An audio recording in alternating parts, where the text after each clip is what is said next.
নমস্কার বন্ধুরা, আমি পারমিতা আর আপনারা দেখছেন পারমিতার প্রতিদিন। আজকে বানাবো আলু দিয়ে পমফ্রেট মাছের পাতলা ঝোল।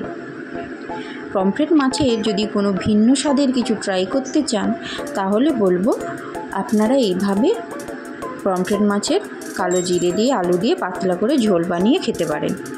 এটি খেতে অসম্ভব সুন্দর লাগে এবং এতে করে মাছের একটা আলাদা রকম স্বাদ পাবেন। তো প্রথমেই আমি মাছ নিয়ে নিয়েছি আর তাতে নুন আর হলুদ মাখিয়ে আমি রেখে দেবো।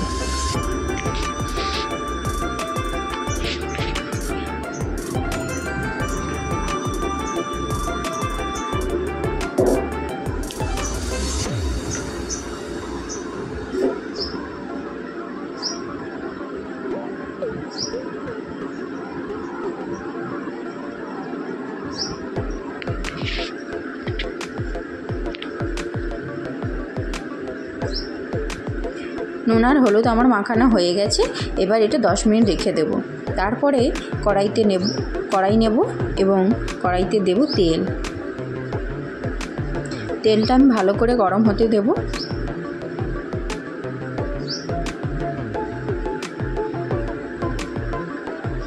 তেলটা ভালো করে গরম হয়ে গেলেই আমি এখানে দিয়ে দেব মাছ। এবার মাছটাকে আমি হালকা ভেজে নেব, বেশি কড়া করে ভাজবো না, তাতে করে মাছের স্বাদ পাওয়া যায় না, ভালো লাগে না খেতে।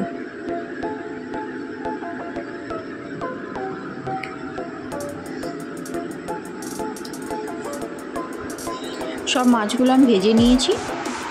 আর ঝোলে যেহেতু আমি আলু দেব, দেখুন আলুগুলো আমি লম্বা লম্বা এবং মোটা করে কেটে নিয়েছি। এবার ওই তেলেই আমি আলুগুলো ভেজে নেব।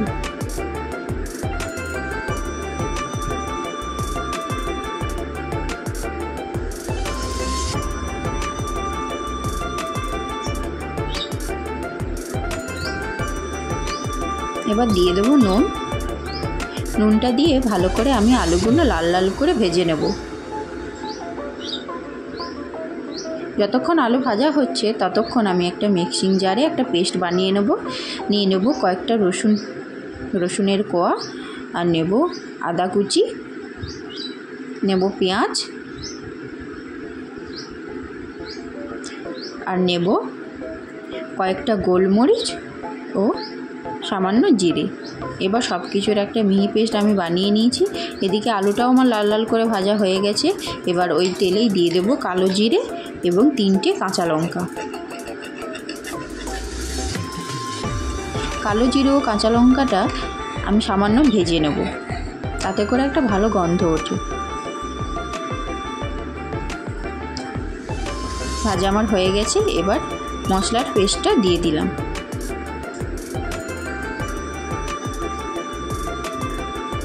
ভালো করে মশলাটা আমি কষিয়ে নেব।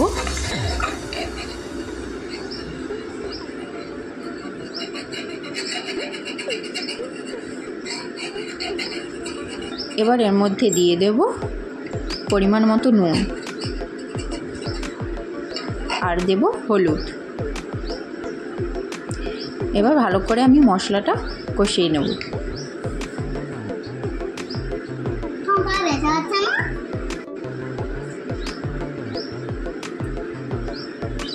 মশলা থেকে তেল ছাড়া পর্যন্ত আমি অপেক্ষা করব, ততক্ষণ আমি মশলাটা কষিয়ে নেব।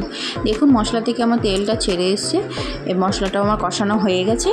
এবার এর মধ্যে দিয়ে দেব ভেজে রাখা আলুটা। আলুটা দিয়েই আমি দিয়ে দেবো কুচিয়ে রাখা টমেটো।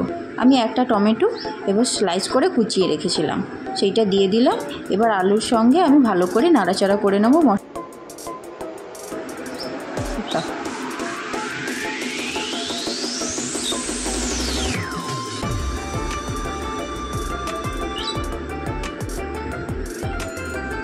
কষানো হয়ে গেছে।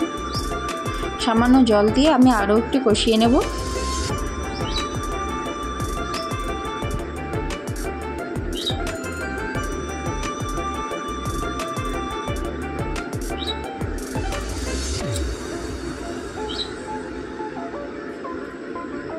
দেখুন ভালো করে আমার কষানো হয়ে গেছে।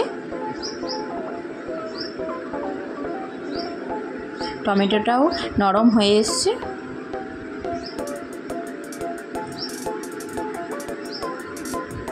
এবার এতে দিয়ে দেব পরিমাণ মতো জল।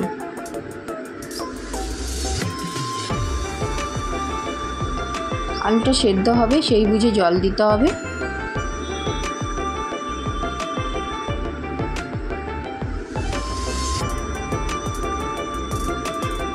ঝোলটা আমি ফোটার জন্য অপেক্ষা করব। ঝোলটা ফুটে গেছে, এবার ঢাকা দিয়ে দেবো, আলুটা সেদ্ধ হতে দেব। দেখবো আলুটা সেদ্ধ হয়েছে কিনা।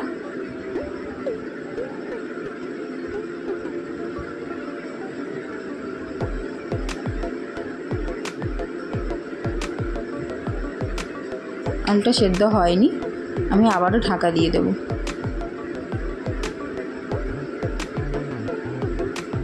ফিরে এলাম 3 মিনিট পরে। এবার দেখে নেব আলুটা সেদ্ধ হয়েছে কিনা। আলুটা আমার সেদ্ধ হয়ে গেছে। এবার এতে দিয়ে দেব ভেজে রাখা মাছগুলো।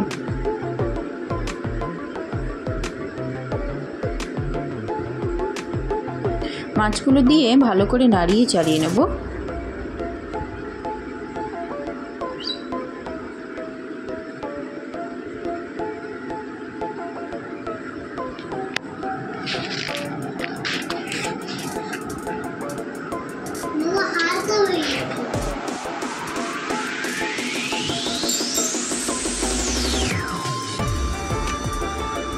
এবার আমি ঢাকা দিয়ে দেবো, হতে দেবো কিছুক্ষণ।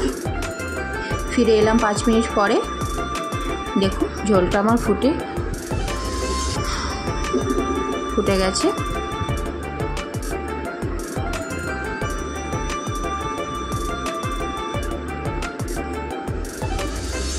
আলুটাও আমার সেদ্ধ হয়ে গেছে।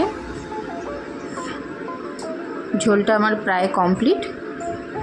এবার এতে দিয়ে দেবো ওপর থেকে ধনেপাতা কুচি। ধনেপাতা কুচিটা দিয়েই আমি ঢাকা লাগিয়ে রেখে দেবো সামান্য সময়। গ্যাসটা অফ করে দেবো।